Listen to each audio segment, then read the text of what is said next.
E objetivos não significa dinheiro só, significa crescer. E crescer tem a componente financeira, sim, porque é importante para todos, mas tem a componente de conhecimento. Olá, sejam muito bem-vindos a mais um episódio do Cerebrum de Ouro, a nossa rubrica que tem como propósito honrar mentes que inspiram, criam e transformam Moçambique. Hoje vamos ter uma conversa sobre criatividade, visão e impacto com um dos maiores visionários da comunicação, do marketing e da moda há quase 30 anos em Moçambique. Vasco Rocha, o CEO da DDB Moçambique e fundador do Mozambique Fashion Week. Olá. Olá, tudo bem? Muito obrigada por nos receber. É um privilégio poder estar aqui e poder aprender consigo e ter esta conversa. Acho que aprendemos todos. Como eu costumo dizer, acho que nós aprendemos com toda a gente, desde o alto até baixo, pelo menos até o momento em que nós chegamos à Terra. E, portanto, acho que a aprendizagem é um processo contínuo que nasce connosco e morre connosco. É verdade. E nós no Cerebrum começamos sempre de dentro para fora. Então, hoje eu gostaria também, para além do Vasco profissional, de conhecer um bocadinho da sua essência como pessoa.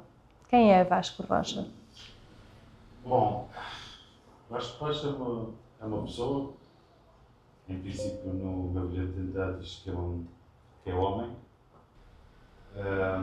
Nasci no Porto, na cidade de Porto, em Portugal. Sou adepto dos dragões, portanto, já agora. Eu também. Eu também. Vivi a história do Porto, a história do Porto desde pequeno, portanto, não sou, digamos, usando a expressão maluco, mas sou um aficionado, digamos, normal. Fico mais contente quando ele perde, não menos contente quando ele empata ou perde, mas não é isso que me tira o céu. Então, nasci e vivi durante parte da minha vida numa aldeia em Portugal, no norte, neste caso. Depois estive num seminário já há 3 anos. Depois do seminário fiz a escola secundária, o liceu, conforme se chama, e entrei na faculdade, na Universidade Portuguesa, onde tirei o curso de Informática e Práticas Aplicadas. Pode parecer estranho, dadas as questões atuais, mas foi o curso que eu tirei, na altura. Lembro-me, inclusivamente, só para fazer um parênteses, nessa altura já tive uma cadeira de inteligência artificial, uma cadeira semestral. Ok. Portanto, estamos a falar há muitos anos mesmo.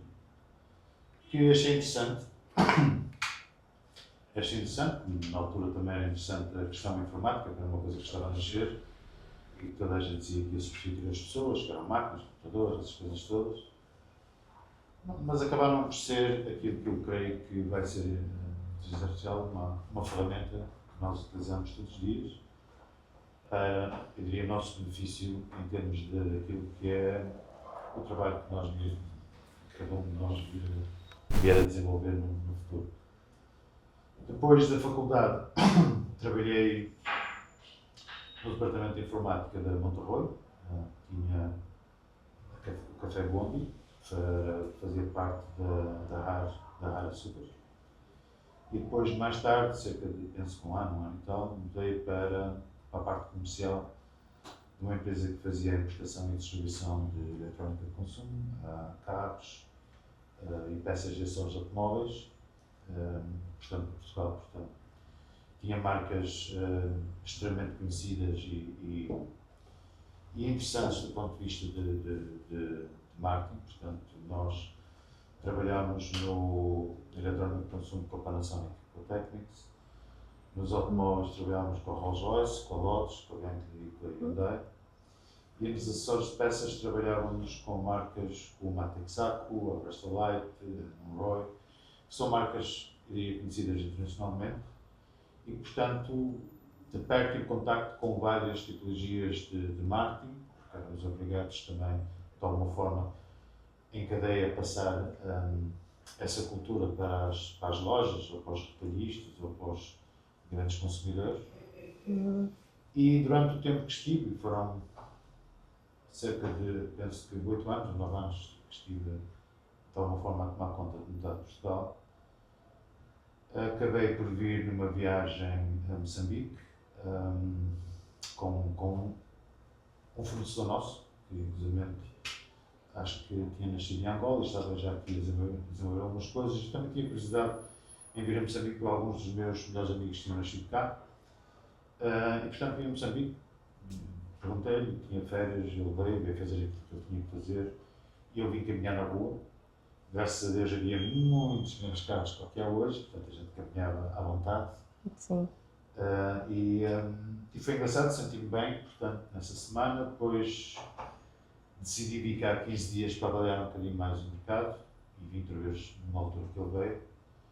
E nesses 15 dias, com a avaliação que fiz e com, pronto, a gente tem sempre um sonho, não é? Na altura eu tinha o sonho de ter um bar na praia e servir uns coquetéis. Achava que os filmes, não, a gente vive um pouco essa ilusão. Então, quando cheguei a Portugal, decidi colocar o meu valor à disposição e encarar o desafio de vir para Moçambique. E pronto, o resto foi entrar no avião e começar a batalhar, começar a desenvolver aquilo que até hoje fui desenvolvendo ao longo destes anos, com os altos e baixos que isto acarreta, com as dificuldades naturais de quem vem de fora, neste caso quem vem da Europa e vem para a África, neste caso de Moçambique. As questões têm a ver com a cultura, têm a ver com todo um processo de sociedade. Sim. E, portanto, nós costumamos dizer, ou pelo menos eu costumo dizer, que em Roma se é romano. Portanto, a gente tem que se adaptar àquilo que são as regras locais e àquilo que é a cultura local. Não significa que a gente tenha que esquecer a nossa, mas se estamos num sítio diferente, temos que nos ajustar a esse sítio. Portanto, foi aquilo que de alguma forma fui fazendo ao longo dos anos. E cá estamos. Sim, o Vasco já é praticamente moçambicano, não é? Sim, estou quase nos 50-50 em termos de número de anos de vida. Falta muito pouco para chegar aos 50-50. Mas pronto, de facto, hoje, para mim, Moçambique é o meu país, é o país onde eu estou, onde eu vivo. E pronto, cá estamos. Vamos ver agora o futuro. Como é que foi fundar, ou o que o levou a fundar a DDB Moçambique e como é que foi este processo no início? Bom, a DDB só surgiu em 2000. Este ano nós fazemos 25 anos, mas a DDB surgiu em 2000. Mas o que precede a DDB foi fundado em 98.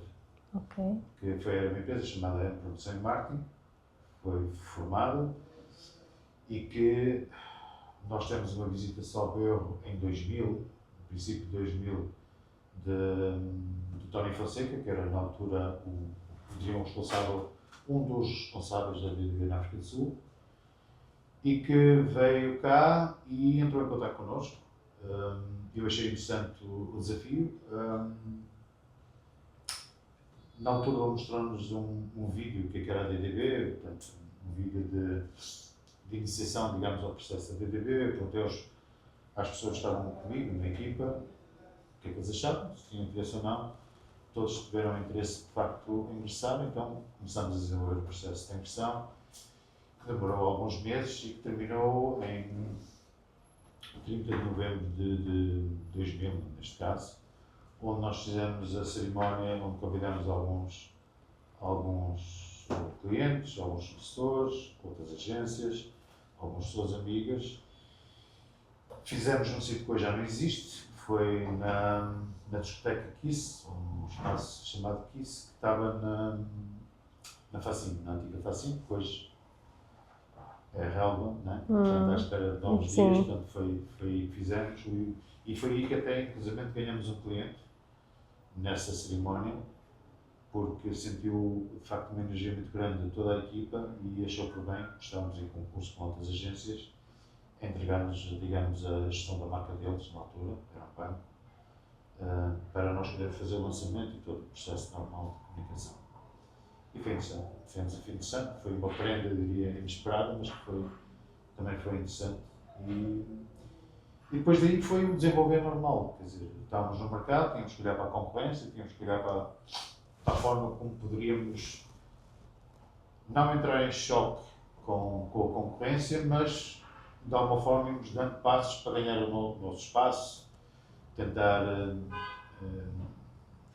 de alguma forma defender aquilo que eram as nossas ideias em termos de comunicação para o mercado, e enverdamos um pouco da área dos eventos, promoções, ativações, porque era uma área que não estava muito desenvolvida na altura. Sim. E pronto, e aí conseguimos até, inclusive, fazer trabalhos para outras agências, ou seja, nós como agência produzíamos eventos para outras agências, sim. Na altura era a Pangolim, hoje Create, nós fizemos vários eventos para clientes deles, neste caso das cervejas. Bom, estávamos à mesa com eles e com o cliente sabia perfeitamente o que é que estava a acontecer, era tudo transparente. Nós não usávamos o nosso nome, nós respondíamos, neste caso, à agência que nos contratou e desenvolvimos o trabalho como se fosse direto para o cliente em termos de execução. E fomos ganhando nosso espaço sem entrar em choque direto com ninguém. Pronto, o mercado é o que é, não é?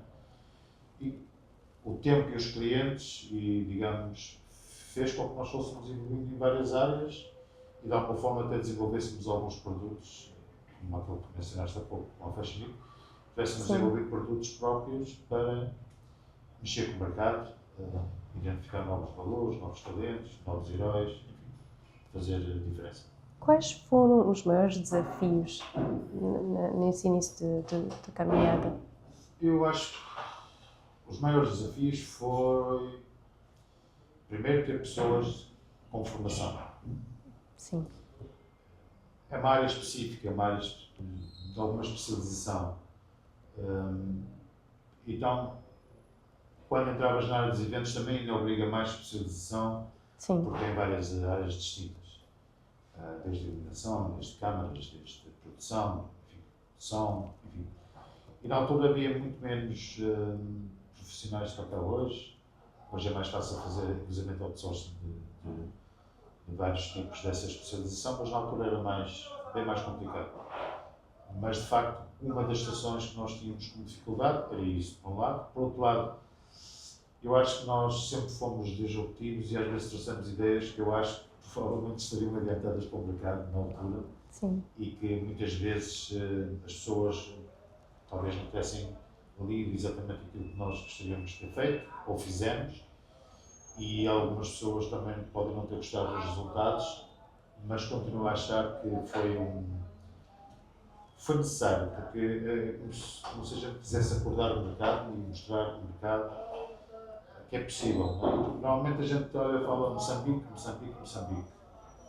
Nós não somos diferentes dos outros, nós temos uma quantidade de jovens enorme neste país, com muito talento, com muita vontade de se mostrar, de fazerem coisas, e é preciso que essas pessoas tenham a oportunidade de alguma forma de se mostrar, não é?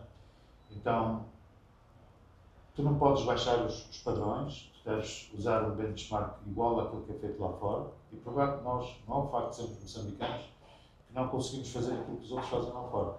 Podemos ter ou não os mesmos meios, podemos ter ou não a mesma vontade, mas o produto, não há porque a gente estar a dizer que, como eu ouço muitas vezes, é Moçambique, estamos em Moçambique. Sim, muitas vezes ficamos com as limitações, né? Ficamos no problema e não na Senão eu acho que é uma coisa que de alguma forma invalida e tira a capacidade das pessoas poderem dar o salto. E eu acho que hoje em dia, e quando falam em moçambicanidade, é isso que eu entendo. Moçambicanidade é a gente de alguma forma embrenhar a bandeira em nós próprios, sem ter fronteiras físicas, e perceber que nós podemos estar em qualquer sítio e sermos quem somos em qualquer sítio, e não temos que estar sempre a baixar-nos porque estamos em Moçambique. Não faz sentido. Temos coisas que mais ninguém tem, e acho que temos que aproveitar essas coisas que mais ninguém tem para marcar a diferença no mercado mundial neste tempo. Sim, temos uma cultura rica no país. Temos cultura, temos locais históricos, temos locais com história, temos uma tradição enorme, uma história, diga-se de ser uma história também de alguma forma, eu diria, inspiradora, porque há 50 anos atrás virámos uma página, ninguém é perfeito, como é óbvio, e portanto cometemos erros, sim, cometemos erros, temos que assumir que cometemos erros, mas estamos à procura de soluções e eu acho que nós, pessoalmente, cada um de nós, também comete erros, também comete decisões que se calhar não seriam hoje, a gente olha e diz, não foram as melhores. Mas dizemos isso porque hoje percebemos que fizemos um erro, mas na altura que estávamos a tomar a decisão, achávamos que era a melhor decisão que poderíamos tomar. Por isso é que eu digo, é muito fácil nós apontarmos, é muito fácil nós, de alguma forma, pormos o indicador, mas acho que o mais importante é a gente refletir e perceber o que é que fez bem, o que é que fez menos bem e fazer as devidas correções de forma a que as coisas realmente caminhem de uma forma diferente. Só assim é que nos tornamos bons e excelentes no que a gente faz. E ganhamos experiência também. Exatamente. Após quase 30 anos, como é que o Vasco vê atualmente o mercado da publicidade e marketing em Moçambique? Bom, por um lado, acho que o mercado hoje tem cada vez melhores profissionais, mais equipamentos, mais tecnologia, mais internet, mais marcas. No entanto, acho que se fazem coisas piores do que já se fizeram. É a minha opinião pessoal. Sim, sim. Provavelmente outras pessoas terão outra opinião, o que é, obviamente, eu respeito. Mas acho que nós já fizemos, estou a falar nós, mercado, Sim, nós, mercado. as empresas, Sim. já fizemos coisas que, com impacto, bem feitas, pensadas, que tiveram impacto na sociedade, nas próprias marcas, nos resultados das marcas, que hoje não se fazem. Vamos dizer, os tempos mudaram, sim, os tempos mudaram, é um facto. Há mais profissionais de marketing, portanto, de alguma forma, eu acho que deviam usar e olhar para os cases que Moçambique tem, e tem, vários cases de marcas para estudarem e perceberem que de facto hoje há mais canais de comunicação, mais canais de contacto com o público, sejam digitais ou sejam outros, mas creio que estamos num estágio que vai depender também um pouco daquilo que será a visão dos responsáveis de marketing das empresas, inclusive das próprias empresas, daquilo que eles querem trazer ao mercado, por forma que os profissionais consigam fazer coisas diferentes, engajadoras, envolventes, que a marca de facto desenvolva vários pontos de contacto e que se ligue emocionalmente com os seus consumidores, independentemente de campanhas ou não campanhas, e que haja de facto também alguma ligação que permita que esse aspecto emocional também se relacione com causas e dê um ar mais humano, digamos. Tem ir buscar casos de sucesso, não é? Nós estamos num mercado em que ter acesso a data é um challenge.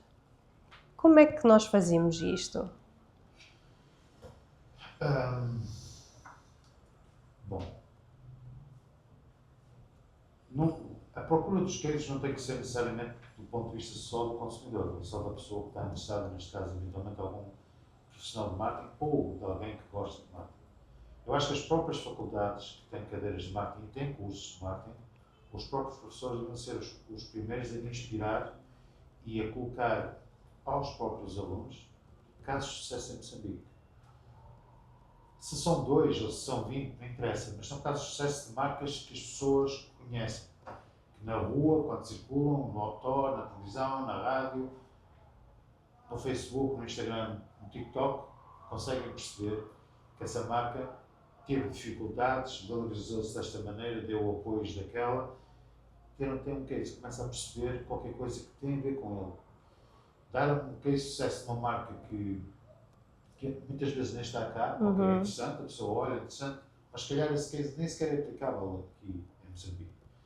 E acho que nós temos de dar valor, de facto, àquilo que é feito cá.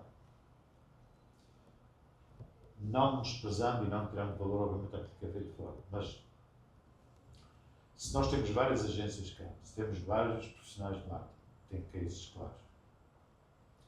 Sejam eles positivos, sejam eles menos positivos. Porque é com isso que a gente também aprende. Sim, sim. Onde é que falhamos? Porquê é que falhamos? Não é? Então, eu penso que isso deveria partir das faculdades. As faculdades começarem a colocar, bem, agora recentemente a Comar lançou um livro, tem alguns alguns artigos escritos por alguns profissionais, mas são artigos escritos por profissionais, mas a história é mais longa do que isso.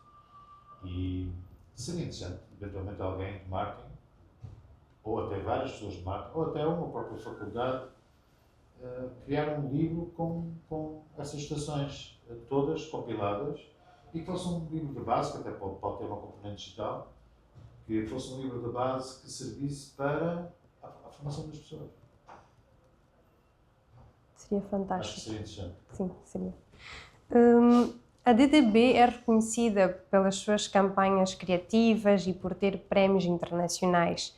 Qual é o segredo para cultivar a criatividade dentro da agência? Não há nenhum segredo, nem há nenhuma fórmula, não é? Eu acho que criatividade, todos nós nascemos com criatividade. É como se fosse uma flor, uma semente, que nasce connosco. Conforme a gente vai, de alguma forma, regando ao longo do tempo, com vários elementos, essa semente, essa criatividade pode florir mais ou florir menos. Mas acho que todos nós temos cabeça, pensamos e, portanto, de alguma forma podemos ser criativos. Obviamente depois há balizas e há um conjunto de situações, mas essa criatividade de alguma forma vai sempre fomentada com os desafios. Não significa que todos lá cheguem. Pronto, e nós, o Fundo da TTV em termos internacionais, tenta captar as pessoas mais criativas que existiram no mercado para produzir produto de facto que seja criativo e que seja de alguma forma merecedor de prémios, tendo em conta de que podes concorrer ou não significa que tenhas que concorrer para prémios, não é? O que interessa, na minha perspectiva, é o resultado da campanha, o resultado do problema que o cliente nos colocou e para o qual nós arranjamos uma solução, seja efetivo, seja eficaz, ou seja, atinja os resultados que o cliente precisa. Fazermos só uma campanha porque é bonita, é interessante, porque tem boa música, bom ritmo, mas depois não é efetivo em termos de resultado para o cliente, não é isso que nos vai, não é isso que eu acho que seja positivo. Sim. Como é que o Vasco, como pessoa, fomenta a sua criatividade? Olha, eu vejo muito produto, leio menos que eu gostaria de ver, mas eu vejo muitos filmes, tento ver bons filmes, boas séries. Sempre fui um adepto ferrenho de ir ao cinema, às vezes fazia umas diretas de 2 ou 3 sessões a 4 num dia. Gosto muito também de fazer algumas pesquisas sobre algumas estações. Tudo isso vai fomentando um pouco aquilo que, pronto, vai saindo da cabeça, são influências. Mas também desde miúdo sempre fui muito virado para a procura de desafios, coisas que fizessem pensar e problemas que fossem interessantes e para poder ultrapassá-los e perceber qual seria a melhor maneira de os ultrapassar. Ok. Quando é que o Vasco decidiu criar o Mozambique Fashion Week? Eu vejo que é muito apaixonado pelos filmes, pelo entretenimento. Como é que surge esta ideia no mundo da moda? Eu acho que essa ideia surge um pouco na perspectiva dos eventos e irei explicar porquê. Porque na altura nós precisávamos fazer um evento para a Vodacom, um conceito de verão para a Vodacom que era o Summertime, para concorrer com o verão amarelo da MCL. Então tínhamos que criar algumas coisas diferentes, pronto, música, seja com t-shirt vermelho ou t-shirt amarelo, é o cantor, ele vai cantar, as pessoas vão estar a aplaudir, quem gostar está lá, depois é uma questão de ativações e por aí fora. Mas, então achámos que moda é uma das vertentes da juventude africana e da juventude moçambicana, que é o desporto, a música, a moda e por aí fora. Então essa vertente não estava muito trabalhada cá. Então nós decidimos fazer a experiência de fazer o Mozambique Fashion Week. Como sabes, o primeiro Mozambique Fashion Week foi feito em Inhambane, não foi feito em Maputo. Portanto, foi incorporado nesse evento, foi em zona de praia, alterámos vários sítios e percebemos durante essa movimentação que tinha muita gente atrás de ir ver os desfiles. Não sei se eram as roupas ou não, mas muita gente. Então nós achámos que havia ali qualquer coisa que se podia pegar e que trabalhar em termos de médio e longo prazo. Continuo a dizer, sempre do ponto de vista do entretenimento. Então, no segundo ano, primeiro ano em Maputo, portanto, 2006, a Mora Matraçou, nós falamos com um produtor sul-africano, o Ian Malan, que fazia o Face of Africa, um dos maiores produtores sul-africanos, Sim. da possibilidade de pegarmos e transformarmos este evento, Moçambique Fashion Week, começar a ganhar um pouco de pressuposto, de escala, de intenção, de olhar para o futuro, não é? E ele no início não queria vir, porque achava que os modelos moçambicanos eram baixas, porque ele tinha estado aqui a fazer o Face of Africa e os modelos não correspondiam à altura que ele necessitava, segundo os padrões internacionais. Bom, lá o convencemos, lá conseguimos arranjar algumas medidas altas, até bastantes, ele selecionou, até a seleção foi da parte dele, e fizemos o primeiro Fashion Week aqui, portanto, neste caso a segunda edição, onde teve imprensa sul-africana, onde tiveram alguns estilistas sul-africanos e não só, africanos de vários países. Tivemos uma equipa de produção aqui a ajudar a perceber todo o conceito, a perceber toda a mecânica atrás dos backstage e por aí fora. E teve inclusivamente um senhor, que infelizmente já faleceu, chamado Adam Levy, que também era um dos grandes escritores e pessoas ligadas à moda, até inclusivamente produtor, que tentou e trabalhou a entrada da moda sul-africana no London Fashion Week, portanto em Londres. Ele veio e depois fez um artigo na semana seguinte, numa revista Pursuit, sul-africana, e o artigo nem foi assim tão positivo para nós, porque no fundo o problema é este. Ele, lá está, comparou este Fashion Week com os Fashion Weeks do mundo. Mercados. Ok? Pronto. Sim. Eu li o artigo, não achei o artigo que fosse de facto muito positivo, mas era a realidade e a gente tem que... Não podemos estar só preparados para ouvir aquilo que é bom, também temos que preparar-nos para entender uma crítica, e eu acho que até no fundo a crítica era mais no sentido construtivo do que destrutivo. Mas havia uma frase, que é a última frase, que está no livro que nós temos dos 10 anos, que é: poderá a moda, num mercado de $1, ser uma ferramenta de desenvolvimento? Era a questão que ele nos colocava. E aquilo foi um desafio interessante. Passado uns 2, 3 anos, perguntaram-me se eu queria que ele viesse cá outra vez. Eu disse que sim. Mas não vai haver nenhum problema, porque ele escreveu. Não. Acho que ele é a melhor pessoa para avaliar, passado 3 ou 4 anos, o que viu, e eu gostava de ver passado esse tempo, não é? E ele veio, e mal o encontrei na Estação dos Caminhos de Ferro, num dos dias de quando estávamos a iniciar os desfiles. Ele veio-me cumprimentar e dar os parabéns porque as coisas tinham evoluído muito. Ele teve cá nos 10 anos e depois faleceu passado 1 ou 2 anos. E acho que é interessante, porque quando nós pensamos o Fashion Week, pensamos na descoberta de valores. Não só modelos, não só estilistas, fotógrafos, cameramans, maquilhadores, cabeleireiros, eletricistas, pessoal de backstage, é uma tonelada de gente. E eu entendi e entendo que nós temos de descobrir, entre aspas, e com todo o respeito, os novos valores, os novos heróis moçambicanos. Porque os antigos, Samora e outros, não estão cá entre nós, servem como heróis. Mas temos os novos, aqueles que terão que servir, a meu ver, como referência para a nova geração dos moçambicanos. Então, hoje tens os Taíbos, tens os Nivaldos, tens Chásias, tens pessoas que de alguma forma cresceram neste meio ambiente, neste ecossistema que o Moçambique Fashion Week criou. Mas também tens cameramans, também tens fotógrafos, também tens alguns modelos, que alguns foram para o Face of Africa. Neste momento não me estou a lembrar do nome dela, mas ficou em terceiro lugar no Face of Africa. Acho que é Hernânia. A rainha exatamente ficou em terceiro lugar no Face of Africa. Outras pessoas foram para outros lados. Nós levamos ao South Africa Fashion Week, já penso que foram 4 modelos. Então, a Portugal Fashion também foram 3 modelos moçambicanos.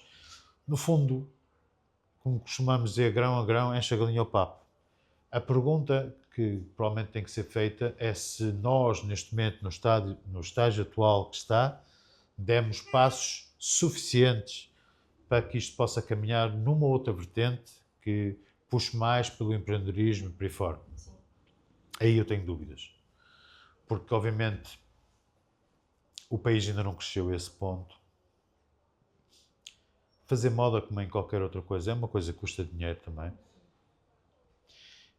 E as pessoas, obviamente, quando tens um mercado, como o mercado moçambicano, que 85% do mercado vive daquilo que é importado em segunda mão, é complicado. Mas, obviamente, também é importante, e entendo que o governo eventualmente venha a olhar para isso, e que hoje tenha outras prioridades e que não considere isso dessa forma, porque eu acho que nós podemos ter capacidade para poder fazer mais que o que estamos a fazer agora. Mas temos de ser verdadeiros, temos de ser de alguma forma corretos com a nossa maneira de pensar e não estar a criar, como é que se diz, elefantes no meio da sala. Nós temos de ser muito concretos e perceber onde é que estamos e não achamos que já estamos num estágio tão grande que queremos ir para aqui, ali e acolá. Não estamos. O facto de mostrar roupa fora não significa que eu possa produzir para mandar para fora em quantidades. Mas pronto. Eu acho que isso é o crescimento normal do mercado, são os problemas normais do mercado e também com os erros que foram sendo feitos também se aprendeu alguma coisa. Um projeto que trouxe impacto não só a nível de entretenimento, de eventos, mas cultural, social, económico. Sim, eu diria, por exemplo, se tu andares um bocado para trás, hoje falámos no Outubro Rosa. Sim. Os primeiros a trabalharem com o cancro da mama fomos nós, no Fashion Week. E trabalhámos a um ponto que, inclusive, temos problemas com a Associação da Luta contra o Cancro. Porque as pessoas, obviamente, que sofreram, não veem isso com bons olhos. E é entendível. O que nós temos às senhoras, neste caso, foi que nós não podíamos alterar o facto de, mas podíamos tentar ajudar a que as pessoas pudessem, de alguma forma, autoprevenir-se. E, portanto, terem outro tipo de cuidado que elas, por vários motivos, não tiveram. Eu próprio mesmo fiquei a perceber que os homens também estão sujeitos ao cancro da mama. E no caso dos homens ainda é mais mortífero que o caso das mulheres. Se aparecer, os homens normalmente não ficam cá para contar a história. Então, todo o processo que foi feito, inclusive campanhas digamos, de sensibilização, atenção, porque a nossa ideia era sensibilizar as pessoas para isso, hoje tem um impacto do Outubro Rosa, que toda a gente fala agora sem grandes tabus, toda a gente fala, toda a gente comunica, as pessoas mostram-se. Isso é interessante, porque vem um pouco dessa cultura que foi criada ao longo do tempo e que nem existe, diz outras coisas. E é o impacto que eu acho que nós criamos em termos de sociedade, mesmo nas roupas. Tu hoje, como mulher, estás preocupada já tens outro tipo de preocupação quando sais para a rua, já paras no espelho, já vês se os cabelos estão ou não estão, se hoje é laranja, se amanhã é azul, se a blusa é esta ou aquela, os sapatos altos por aí fora. Mesmo os homens igual. Há uma maior preocupação das pessoas em estarem bem, sentirem-se bem, estarem na rua de uma forma diferente. Eu, quando cheguei, eu lembro que nós sabíamos quem eram as pessoas do Estado, que eles usavam balalaica, portanto a gente sabia que aquele provavelmente é alguém do Estado. Hoje é difícil, hoje anda tudo de fato e gravata, hoje as pessoas, os homens já também têm, digamos, alguma vaidade nessa forma de estar, e eu acho que isso foi tudo um pouco, o Fashion Week foi trazendo a mentalidade das pessoas. É evidente que deixamos também, como se disse há pouco, a parte do entretenimento e começamos a olhar para a parte de desenvolvimento do negócio. Porque, no fundo, no fim, se o estilista apresenta uma coleção e se ele não vende, não há negócio, ele vai fechar. O que é possível fazer concretamente para que Moçambique consiga ter uma indústria sustentável de moda, ao seu ver? A meu ver, para termos uma indústria sustentável de moda, temos que ter matéria-prima, temos que produzir, ou seja, falando talvez de outra forma, temos que pegar na semente do algodão, pôr na terra e ter os processos todos até à roupa que tu estás a vestir.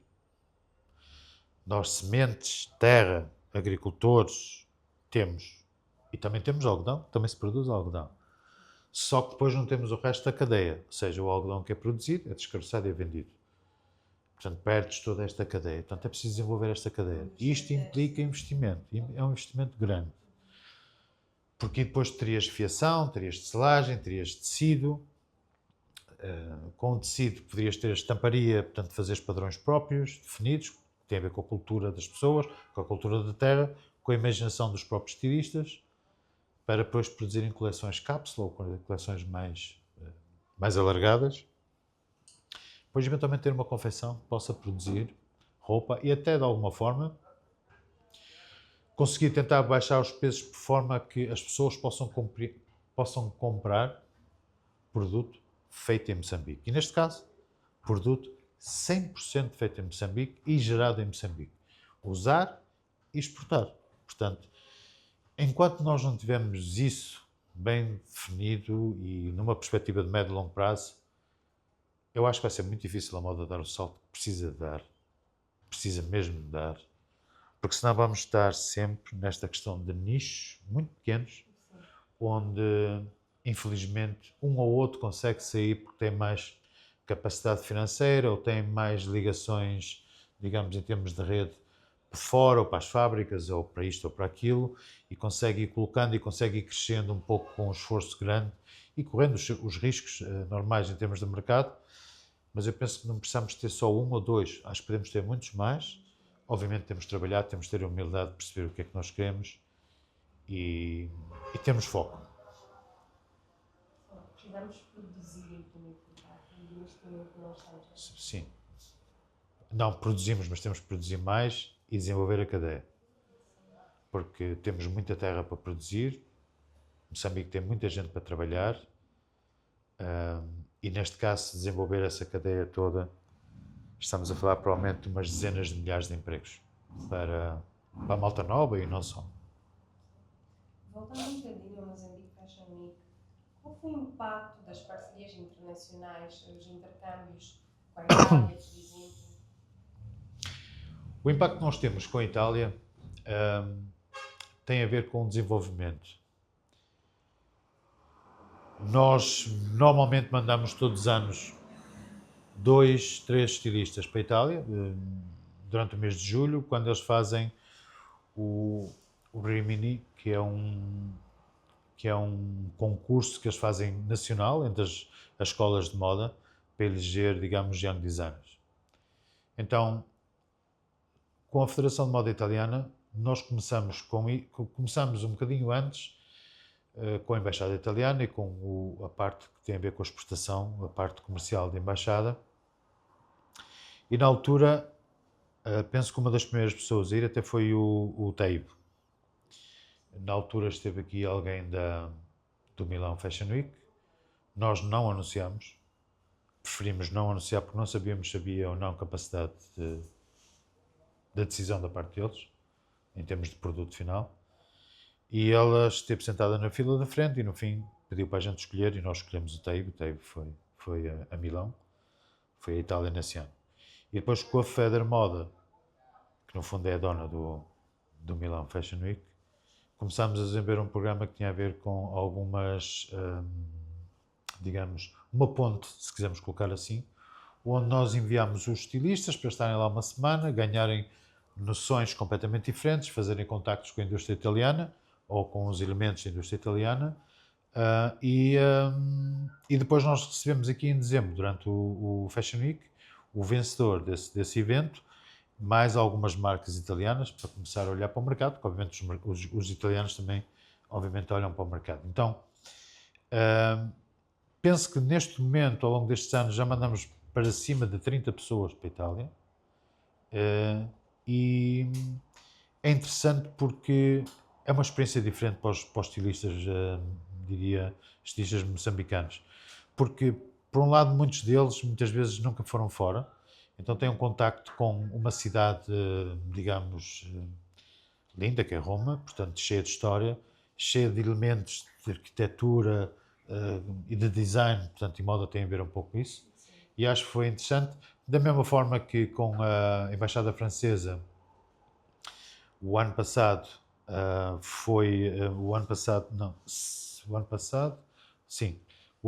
foi uma miúda que Esteve aqui também alguém que é da Casa 93, que é uma casa criativa francesa, de Paris, que inclusive faz trabalhos para a Louis Vuitton e para outras. E esteve a entrevistar, esteve a falar com vários estilistas, foi visitar inclusive comigo vários ateliês locais e escolheu a Reima. E ela foi sensivelmente 3 meses para Paris, a embaixada a pagar todo o processo. Ela esteve na Casa 93 a ganhar formação. Neste momento penso que está na Malásia, terá já um curso de fashion design já mais longo. E isso permite criação de formação. Obviamente não é aberto, se me perguntares, o ideal seria abrir uma escola cá, mas uma escola séria de fashion design. Penso que será eventualmente um dos passos no futuro, nesta evolução que se prevê nos próximos anos mais acelerada, que eventualmente alguma universidade, algum instituto faça. Nós tentámos fazer com o ISCTEM e com a Elizabeth Galloway, que é uma fashion school de Cape Town, mas depois não avançou, porque a ideia era fazer a rotação de professores que vinham da Europa por Cape Town e passarem por aqui. Obviamente que os preços depois também são outro considerante que é preciso ter em conta, porque normalmente são cursos caros. Mas pronto, é o caminho que está-se a percorrer e tentar de alguma forma levar com consciência e com os pés no chão. A DDB e o MFW não são apenas negócios, são plataformas de transformação. Como é que equilibra a questão da criatividade, negócios e impacto social? Como é que faz isso? A DDB, quando pegou e hoje pega e continua a pegar no Fashion Week, viu como uma plataforma completa de comunicação. Tanto é que muitos dos prémios que nós ganhamos são com campanhas feitas pela Fashion Week. Tem uma vantagem, porque o cliente somos nós e, portanto, não temos muitas restrições, e se às vezes queiramos testar alguma situação, podemos testar à vontade, porque dependemos de decisão que é nossa. Mas a integração disto, portanto, o primeiro spot de inteligência artificial foi feito para a Fashion Week há 2 anos atrás, foi uma experiência interessante. A primeira televisão a ser vista ou seja, o telemóvel a servir de televisão, fomos nós, fizemos também há uns anos atrás. Um outdoor que fizemos de uma pessoa, digamos, eu não digo exposta, mas que era um outdoor em que a pessoa estava dentro de uma caixa e era para o cancro da mama e tinha os peitos de fora, e pusemos na caixa toque para ver se é real. Obviamente pusemos um segurança para não irem lá os homens, só mulheres mesmo. E as mulheres iam, quer dizer, no início que estava um bocado complicado, mas depois foram tocando e obviamente a pessoa, uma mulher, sente o toque e como dizia, toque para ver se é real.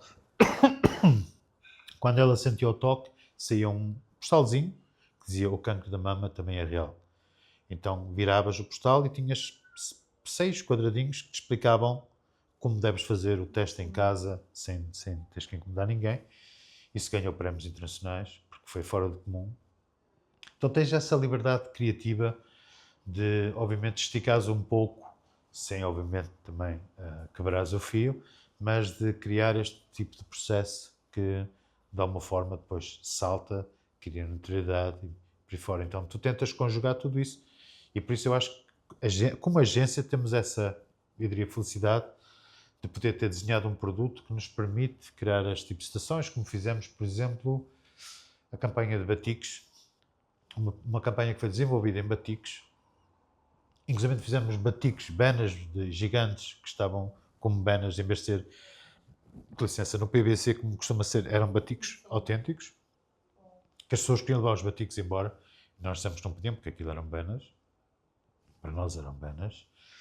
E a campanha foi naquele ano, para o livro que tem as 600 melhores ilustrações do mundo. Portanto, eu acho que estas coisas é bom também para a equipa criativa, é bom para a equipa que está a fazer produção, é bom para todos. Acho que há um orgulho comum de todos, de uns participam de uma forma, outros participam de outra, mas como grupo, como equipa, o resultado é uma coisa que lhes traz mais valia, que lhe traz valor. E, portanto, acho que essa mescla de várias estações na mesma base de plataforma, permite que as pessoas, cada um no seu canto, cada um com a sua especialização, perceba que o contributo de todos faz com que as coisas aconteçam. E que a pessoa que está a parafusar o palco, ou a pessoa que está a servir de cameraman, ou até o apresentador, perceberem que todos eles, se não existissem e se não tivessem a trabalhar interligados, o evento não tinha sucesso. Todos importam. No final do dia é passando-se como equipa, não é? Sim, repara, isto é um processo de educação. Eu lembro que uma vez, alguns anos atrás, um estilista chegou meia hora antes do evento e vinha com um saco, parecia que estava no Natal, não era vermelho, mas era preto, aqueles sacos tipo de lixo, e vinha com a roupa toda lá dentro. E disseram-me, eu disse, vais-me desculpar, mas tu não vais, hoje não vais desfilar. Mas como? Eu tenho aqui a roupa assim, mas não podes desfilar, não podes chegar aqui 30 minutos antes, o evento está a começar. Isso tem que ser tudo passar a roda de ferro. Tem que ser enfiado em cada um dos modelos e testado. Não testado, porque já tinha sido feito o fitting, mas alinhado e por aí fora. Porque enquanto tu não deres respeito às pessoas que estiveram aqui a trabalhar, ao sujeito que barreu, ao sujeito que pôs o palco, ao sujeito que está à luz, ou são que te fazem de ti estrela lá dentro, estás a faltar ao respeito a uma equipa completa. Portanto, e eu disse-lhe, foi claro, queres, podes sentar na primeira fila, que ainda há lugares, pôs aí o teu saquinho, e depois vai para casa pensar, tens 365 dias para pensar o que é que tu queres fazer da tua vida, e se queres trabalhar em grupo com as pessoas, ou se queres ser sozinho. Essa é uma decisão que é tua, nós não temos nada que interferir com ela, mas pelo menos exigimos como equipa todos que haja respeito pelo trabalho de cada um de nós, porque senão as coisas não vão funcionar. Porque se começas a facilitar, hoje é este, amanhã é aquele, depois é não sei o que mais, e entretanto aquilo que a gente quer que seja benchmark, deixa de ser benchmark. Eu acho que este é um tema muito necessário para abordar, porque realmente é um problema que nós temos cá em Moçambique. Yeah. As pessoas não têm noção de se uma pessoa da equipa atrás, por menor que seja o papel dela ali dentro, impacta toda um conjunto, não é? Ali acho que também as pessoas têm que ter respeito umas pelas outras. O estilista não tem que achar que é mais, com todo o respeito, como pessoa, não é mais do que o eletricista. Não é mais que o homem de som e muito menos é mais do que a pessoa que esteve a estar toda a carregar e a montar um estrado pelo qual os modelos vão caminhar com a roupa dele. Eu estou a falar como função, como pessoa, ok? Ele tem que entender que tudo aquilo girou para que ele, naquele momento, caminhasse, ou os modelos caminhassem com a coleção que ele se inspirou e desenhou, para o público que está sentado ter as melhores condições para poder apreciar. Se tu desligar as luzes, se tu tirares o som, se não puseres modelos, a roupa por si só não vai fazer nada. Então, as pessoas têm que perceber que é um conjunto de estações, porque ele também vai apresentar ali a coleção dele que ele inspirou, mas que no ateliê dele teve alguém a cortar, teve alguém a cozer, teve alguém não sei o que mais. E mesmo para a pessoa que fez isso, esse conjunto de pessoas que dá origem à coleção e que está a ser mostrada, as pessoas também têm que sentir orgulho naquilo que estão a fazer. Ele, no fundo, no imaginário das pessoas que estão sentadas, é como se as pessoas que estiveram por trás dele, estivessem atrás dele, apesar de estarem invisíveis, e não serem o nome que normalmente se fala, não é? Mas ele tem que respeitar tudo isso. Porque se ele perde essa humildade, acaba por se perder no meio do caminho. Portanto, ele tem que respeitar todo um conjunto de pessoas, à frente e atrás, que vão fazer dele um valor, um icon, um herói, aquilo que for o resultado do esforço dele também, como é óbvio, e não estar a calcar um conjunto de situações que eu acho que não faz sentido. Até porque nós aqui, por exemplo, normalmente não usamos a palavra eu, mas usamos a palavra nós. Portanto, é muito difícil ouvir aqui alguém dizer eu, mas tens que, irás ouvir dizer nós. Porque eu é uma pessoa, e uma pessoa não faz um Fashion Week, não faz um vídeo, não faz... Bom, um vídeo até pode fazer sozinho, mas vai ter muito mais trabalho, vai se sentir muito mais frustrado, não vai ter ninguém, eventualmente, para trocar ideias, para perceber coisas e fazer citações. Então é mais fácil a pessoa mentalmente dizer nós equipa, nós juntos, nós vamos conseguir, do que eu individual. Não faz sentido. No Cerebrum nós defendemos isso, dizemos sempre que ninguém faz nada sozinho. Já é um bom princípio. É isso. Então, qual é o papel das marcas e agências na construção de uma sociedade mais inclusiva e criativa? Eu acho que todos nós temos esse papel.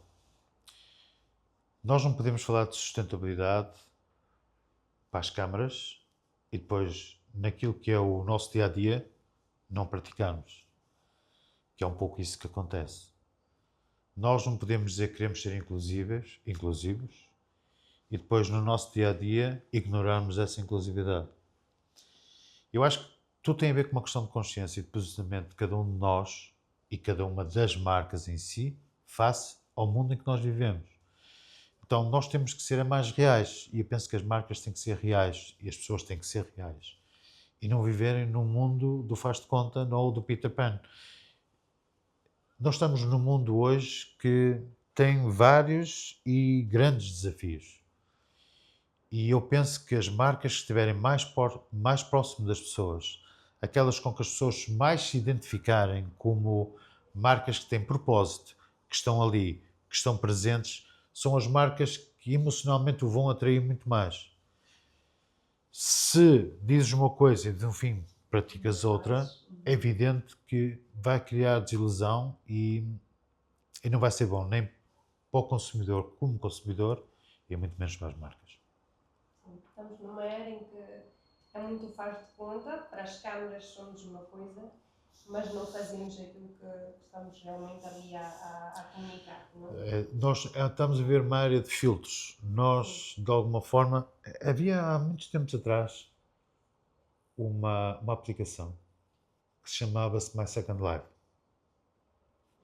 Era tipo o Facebook, mas o My Second Life era, imagina, tu gostarias de ser piloto de avião. Então tu ali construías a tua pessoa como piloto de avião. Portanto, punhas as coisas de piloto de avião, punhas os postos, portanto, tu criavas a tua segunda vida, aquilo que tu eventualmente gostarias de ser. Eu acho que hoje nós vivemos um pouco the second, the third, the fourth lives. Porque somos capazes de estar a tirar uma foto, uma selfie, ao lado de um carro que não é nosso, para, de alguma forma, criar uma percepção que acabamos de comprar um carro novo. Ou estar num hotel, ou estar numa rua, ou estar à frente de uma casa. Estamos a viver uma coisa que não é real. E nós temos que ir na real mesmo e sermos um bocadinho mais pragmáticos, porque Alice no País das Maravilhas é um filme. E nós temos que viver aquilo que é a realidade.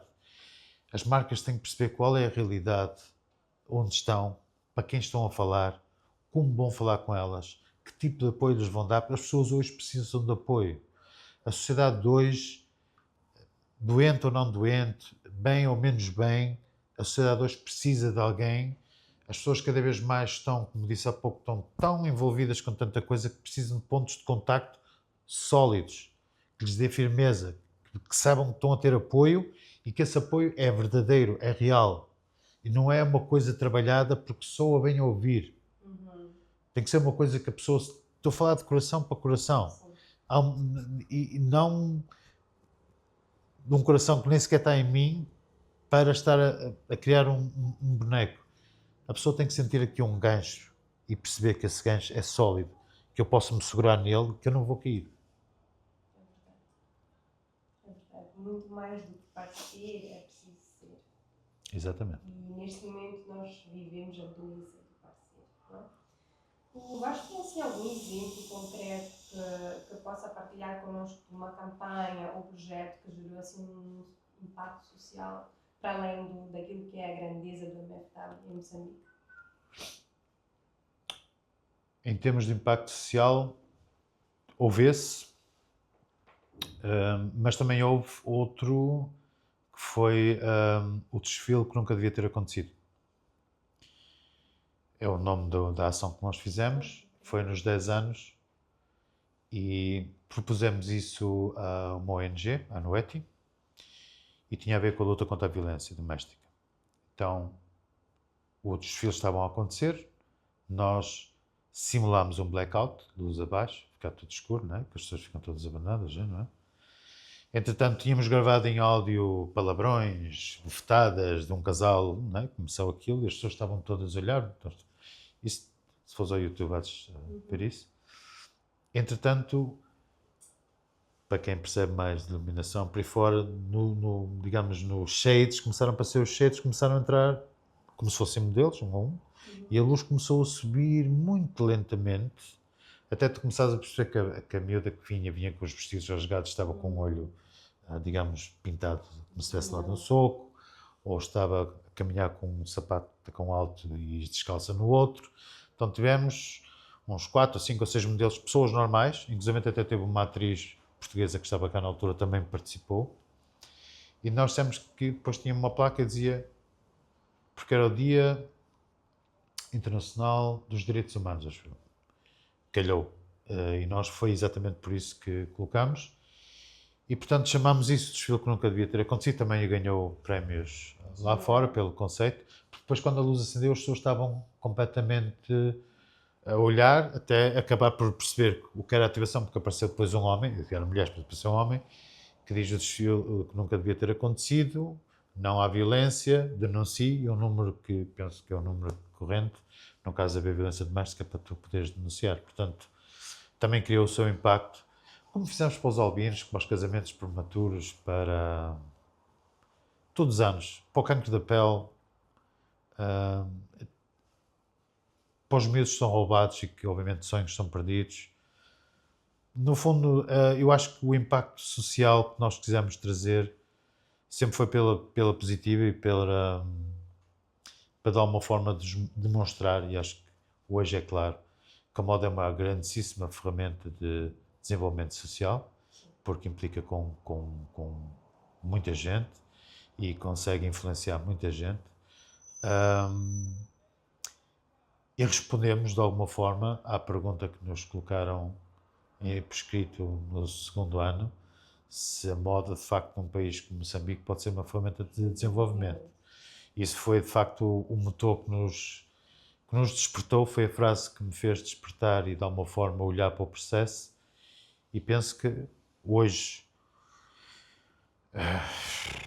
passaram, eu diria, milhares, para não dizer dezenas de milhares de jovens pelo evento, não especificamente nas passarelas do evento, mas nos castings, nisto, naquilo, não chegam todos ao fim.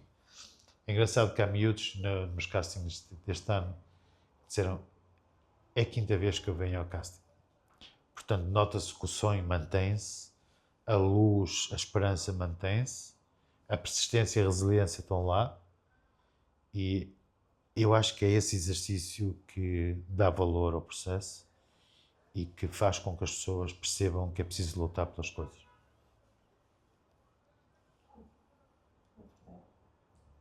Persistência, resiliência. Sim, porque às vezes é o António a fazer a seleção e no ano seguinte é a Maria, se calhar a Maria até está mais para o lado dela, porque isto é, mesmo as grandes agências internacionais, e às vezes as pessoas não sabem, a seleção dos modelos, mesmo para as elites e para aí fora, que são grandes agências que os modelos ganham fortunas e as próprias agências ganham fortunas no mercado internacional, muitas vezes é o tipo de modelo que as pessoas estão à procura naquele ano ou nos anos seguintes. E muitas vezes não é só a altura, e não é, às vezes é a forma da expressão, a forma de cabelo, o tipo de corpo, e é isso que se seleciona. E se calhar está ao lado uma miúda que toda a gente diz, aquela é que devia ter sido, mas não é o perfil que as pessoas estão à procura. E por não ser o perfil, ela não vai ser selecionada. Não é porque ela tem algum defeito, não é porque ela não seja baixa, ou feia, ou o que seja. Há um perfil que os estilistas estão mais, que os fotógrafos agora querem mais este tipo de perfil. É essa pessoa que vai ser selecionada no meio de milhares ou dezenas que estiveram a concurso desde o início até ao fim. E as pessoas têm que entender isso, e no ano seguinte, se estão com vontade, lutem, porque se calhar o perfil até muda para o tipo de perfil dela, e ela até se calhar vai ter a sorte de ser selecionada. Mas eu acho que acima de tudo as pessoas devem lutar pelos seus sonhos. É evidente que não é agradável dizer a alguém que não és selecionada, e muito menos olhar para a cara da pessoa e ver ela aos prantos completamente. Mas faz parte. Nós vamos receber nãos muitas vezes ao longo da nossa vida. Então temos de estar preparados também para entender cada um desses nãos e tentar que esses nãos nos fortifiquem e não seja um motivo de nós ficarmos, digamos, em desespero. Eu costumo dizer, nada é pessoal, muitas vezes. Não, pessoal não é. Então, é mesmo isso, cada não leva-nos mais próximos do sim que a gente realmente quer, que se calhar é o que o Vasco disse, aquela pessoa naquele momento estava à procura de algo específico, alinhado com uma visão para aquele momento, não é? Não tem a ver connosco, não tem a ver com sermos menos bons ou... Nós recentemente, por exemplo, usamos miúdas normalmente até mais baixas. Mas este ano voltámos outra vez para as miúdas mais altas. Porquê? Porque apareceram-nos muitas miúdas altas. E, portanto, em termos de padrão, em termos não só de padrão, de estética visual e todo o processo, é bastante melhor do que usar miúdas baixas. Mas vamos ter meia dúzia de miúdas mais baixas, meia dúzia força de expressão, obviamente. Mas, de facto, cada ano é um ano e cada ano é uma oportunidade para as pessoas poderem chegar lá, eventualmente, ter essa chance, ter essa experiência. Porque, no fundo, há muitas vezes as pessoas querem ter essa experiência. Que não é fácil, diga-se de passagem, porque as pessoas vão ter que caminhar, vão ter que enfrentar pessoas, vão ter que enfrentar câmaras, vão ter que enfrentar a luz. Nem toda a gente reage da mesma forma. Há 2 anos atrás, uma modelo parou, gelou, ficou lá, parece que ficou sem gasolina, não andava, estava quieta, parou. Deu-lhe um blackout, ficou ali, e nós estávamos a ver, tipo, como é que poderíamos fazê-la sair de lá, tipo, porque, pronto, havia de chegar a uma altura que uma outra modelo percebeu-se ao fim de algum tempo e parou ao lado dela para fazer o movimento e ela, penso, deve ter sentido mais confortada, fez o movimento com ela e saiu, portanto, está sujeito a tudo, não é? Não é fácil. Que as pessoas olham, quando estão na televisão a ver, tudo parece fácil, eu até faço aquilo, eu até caminho, mas quando estás no meio do turbilhão, é preciso saber. Eu já tive a oportunidade de subir em algumas passarelas e não é fácil. E a luz está toda em nós e nervosismo, enfim. É normal, por isso é que as pessoas com o tempo ganham a experiência e a vontade de entrarem, de virarem-se para as câmaras. No fundo, como nós dizemos, tornarem-se atrizes, porque no fundo a pessoa, seja masculina ou seja feminina, quando entra na passarela, está a assumir um papel. E ao assumir um papel está a ser um ator ou uma atriz que desliga o fusível quando sai. Quando acaba o evento, desliga e passa a ser a pessoa normal. Mas quando lá está, tem que fazer aquele papel e tem que o fazer bem feito, porque é para isso que ele está lá, não é? Mas acho que é uma experiência interessante. Nunca tive esse privilégio, mas acho que é uma experiência interessante. Eu acho que aqui nós falamos de um tema muito interessante, a questão de saber que não tem a ver connosco, a questão de saber ouvir o não e de aceitar isso, não é? Porque nós estamos numa época em que a nova geração, não é? A juventude atual, tem muita dificuldade em lidar com o não e por isso é que as taxas de suicídio estão altíssimas. O Moçambique é um dos países com maior taxa de suicídio, não é? E muitas vezes as pessoas acham que tem a ver com elas, quando na verdade não é isso. Eu acho que quando se fala desse tema, fala-se num tema que eu diria dramático, porque costuma ser que não há bem maior que a vida, não é?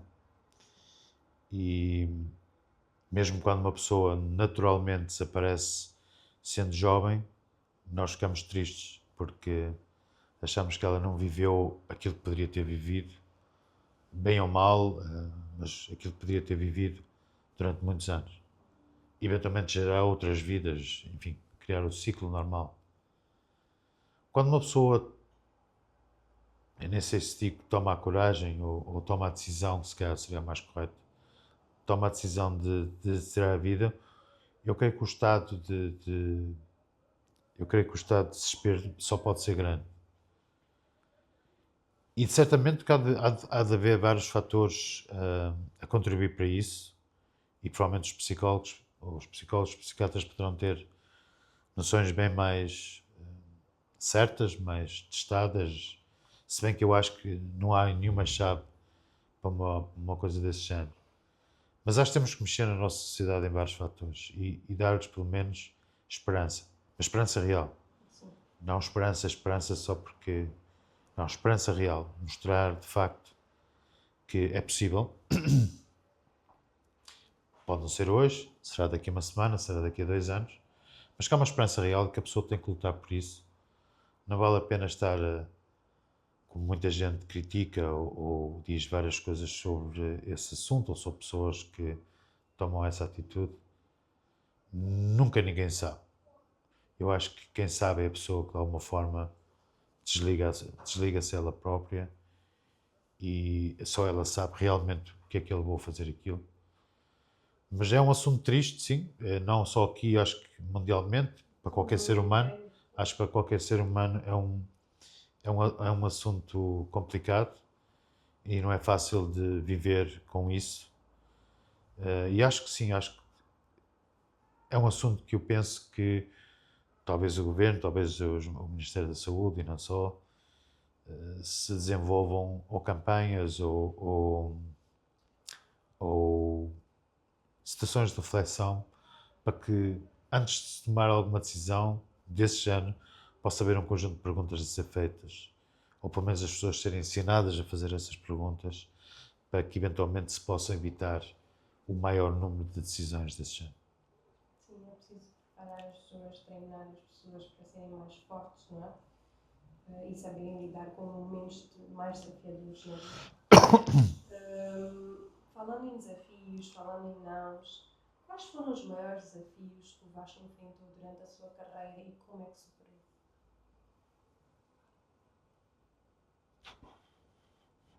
Bom, para mim tudo foram desafios, não é? Desafios, digamos, mais complicados ou menos complicados, sempre entendi como desafios e sempre olhei para a melhor forma de os ultrapassar.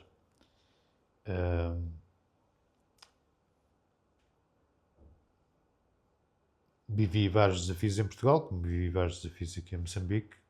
Talvez Moçambique foram provavelmente um bocadinho mais complicados porque, em termos era um país diferente, era uma cultura diferente, era uma sociedade diferente e, portanto, muitas vezes algumas soluções que eventualmente eu pudesse pensar poderiam ir contra ou não a própria sociedade e a própria forma como as coisas são feitas cá ou eram feitas cá. Acho que cada desafio é um desafio que nós temos que olhar e perceber quais são os pontos onde nós podemos mexer para ultrapassá-los, sendo em alguns casos são poucos pontos, em outros casos são mais, mas pronto, acho que são desafios que nós temos que ultrapassar e lutar, porque temos que ter objetivos. Sem objetivos não vale a pena nós estarmos a viver, nós temos que viver para alguma coisa tem que criar os nossos propósitos.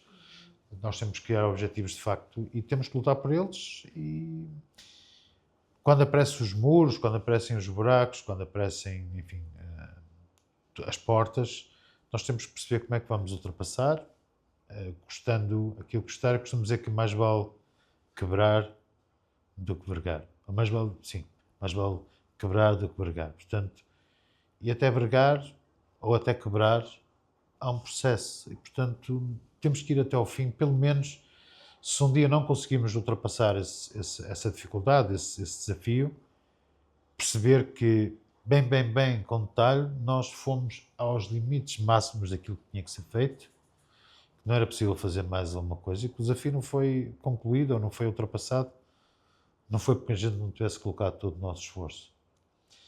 E por isso é que eu digo que às vezes quando estamos nós, é mais fácil ultrapassar os desafios. Porque o esforço, o foco, a força, não está numa pessoa. Está num conjunto de pessoas.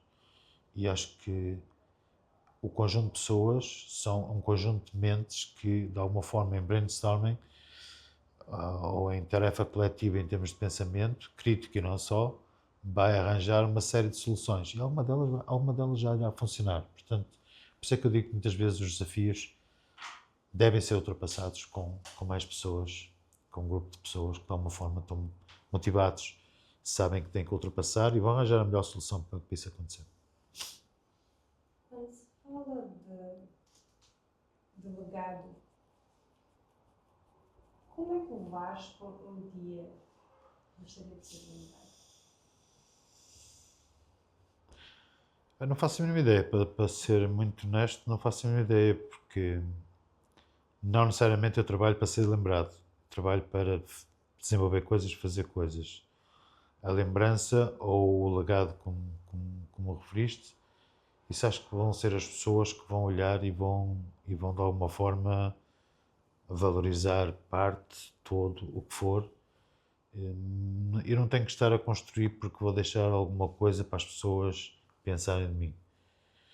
Até porque eu acho, e sou apologista, que o agradecimento deve ser feito às pessoas em vida e não depois da vida, ou quando é possível, como é óbvio.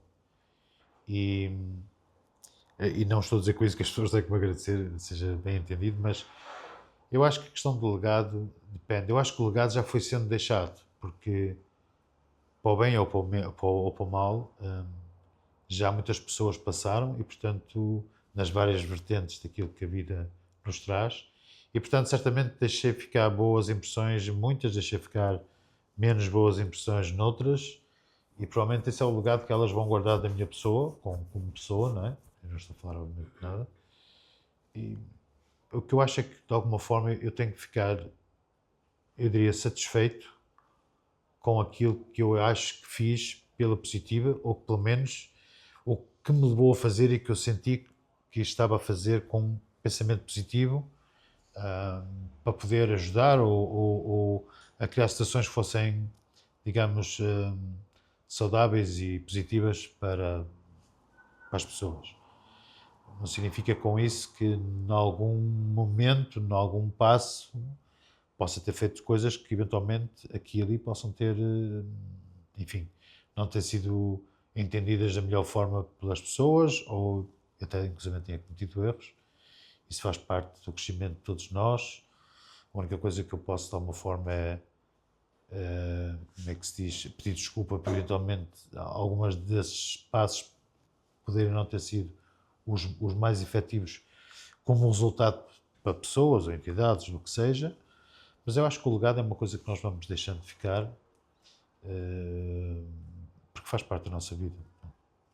Portanto, aquilo que vão pensar ou não, se eu cá não estiver, também não me vai fazer muita diferença, para ser muito honesto, mas gostaria que fosse positivo, obviamente que o pensamento no global fosse positivo, que amanhã, daqui a, sei lá, 20 anos, 50 anos, quando se estiver a falar de moda em Moçambique e ela de facto for já um potencial mundial, como já foi no passado, que o meu papel com toda a equipa que esteve comigo no Fashion Week tenha sido uma das sementes que deu origem ao processo, e o resto espero que de facto seja positivo nesse momento, para as pessoas que estiverem à frente de todo esse processo, e nós sejamos talvez, e continuo a dizer nós, porque não faço o evento sozinho, que nós sejamos eventualmente um momento de inspiração, porque de facto fizemos coisas que são únicas no mundo. Não há ninguém no mundo que tenha feito um desfile com um avião no aeroporto. Nós fizemos. Sim. Também houve um estilista que fez com comboios, que foi João Paulo Gaultier em Paris, e nós fizemos com comboios. Um comboio entrar, um comboio já presente, um entrar, outro a sair, chegarem os dois. Acho que só não podíamos pôr um comboio em cima do outro. Portanto, há coisas que nós fizemos que ninguém nos vai tirar. Para o bem ou para o mal, ninguém nos vai tirar. São únicas no mundo, e acho que para as equipas que estiveram presentes foi um motivo de orgulho que elas têm, ainda hoje é falado, não é? Tanto é que, por exemplo, tu tens o Swahili Fashion Week, que é um dos maiores Fashion Weeks nesta zona da Tanzânia, Quênia e por aí fora, nasceu por causa do Moçambique Fashion Week. Ele veio cá, passado uns anos, quando nós arrancamos, e disse para baixo, vou montar, e montou. E, entretanto, nós estávamos a trocar estilistas. Um ia para lá, outro vinha para cá. E, de alguma forma, eu acho que isso é positivo. Mogana não pode fazer um comboio, mas fez um cenário com um comboio. Portanto, por causa da inspiração que teve daqui, o sujeito da África do Sul queria fazer na África do Sul, não conseguiu porque as licenças não lhe foram dadas. Então, há coisas que são únicas que Moçambique conseguiu fazer e que nós ajudamos que Moçambique tivesse conseguido fazer. Por isso, o legado será aquilo que cada um quiser ler. O legado será o que cada um quiser ler, digamos, do esforço coletivo que nós tivemos ao longo destes anos. O Vasco formou grandes profissionais que hoje estão no mercado, em grandes empresas. Então, qual é o conselho que que o Vasco deixa para os jovens que querem entrar para esta área de comunicação, marketing e mesmo da moda? O mercado hoje é diferente do mercado no passado. Hoje é preciso uma pessoa estar muito atualizada, perder, entre aspas, e quando digo perder, obviamente perder entre aspas, mas não é perder, no fundo ganhar, mas perder muitas horas a viajar, entre aspas, em páginas, em YouTubes, em ver filmes ou séries, como queiram, mas principalmente trabalhar aquilo que eu acho que é a mentalidade. Porque esta coisa, às vezes as pessoas acham que já são uma coisa que ainda não são. Trabalhar é uma situação que ninguém gosta, fazemos porque temos que fazer, porque senão não comemos e não temos coisa. Toda a gente gostava de ter nascido com um pai bilionário, mas pronto, não foi o caso, nem é o caso para todos. Mas ter espírito de sacrifício. Eu acho que uma das chaves que eu adquiri ao longo destes anos foi espírito de sacrifício, muita resiliência. Perdermos noites a fio, literalmente noites a fio e fins de semana, desenhar coisas, até brainstormings, ter noites, eu diria até de maluqueira de brainstormings, de ideias que no fim, de tanta asneira, apareceu a ideia que nos levou a fazer a campanha. Muitas vezes coisas que nem eram para clientes, era para nós, mas a equipa manteve-se e viveu toda. Hoje acho que cada jovem, muitas vezes, perde-se no meio da solidão dele. E quando se junta com outros, é mais para viver coisas completamente díspares. Como eu digo, cada um tenta viver e vender ao colega coisas que muitas vezes não são. Os jovens têm que ser um bocadinho mais reais e, acima de tudo, têm que perceber espírito de sacrifício. É preciso trabalhar a noite toda, em vez de estarem a criar confusão, é trabalhar. Vai ganhar uma tarimba, vai ganhar eu diria um lastro no estômago que lhe vai permitir enfrentar tudo e mais alguma coisa no futuro. Provavelmente quando tu tens 20 anos, a ser até aos 30, 40 anos, eu diria que estás na flor da idade, estás no flor, digamos, do potencial, e é preciso explorar essa energia para poder, de alguma forma, tirar proveito mais à frente.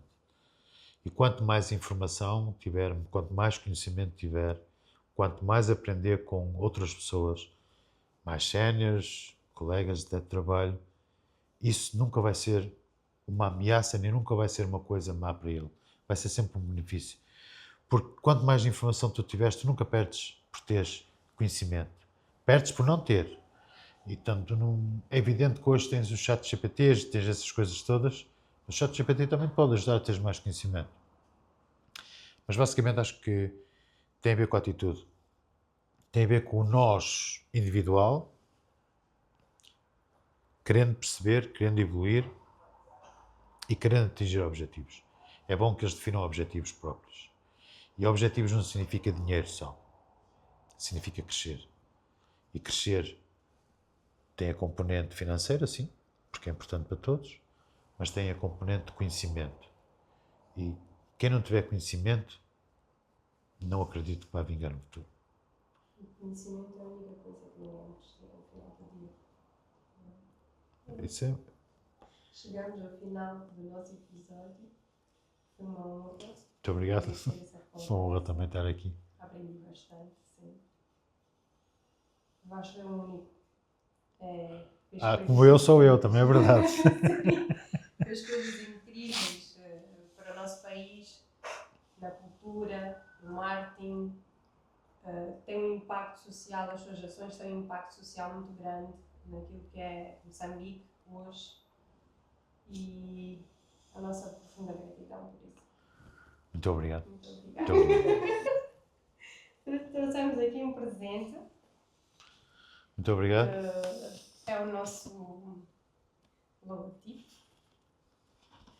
Para que se lembre de nós. E esperamos também. Isto é para tirar os bocadinhos, não é?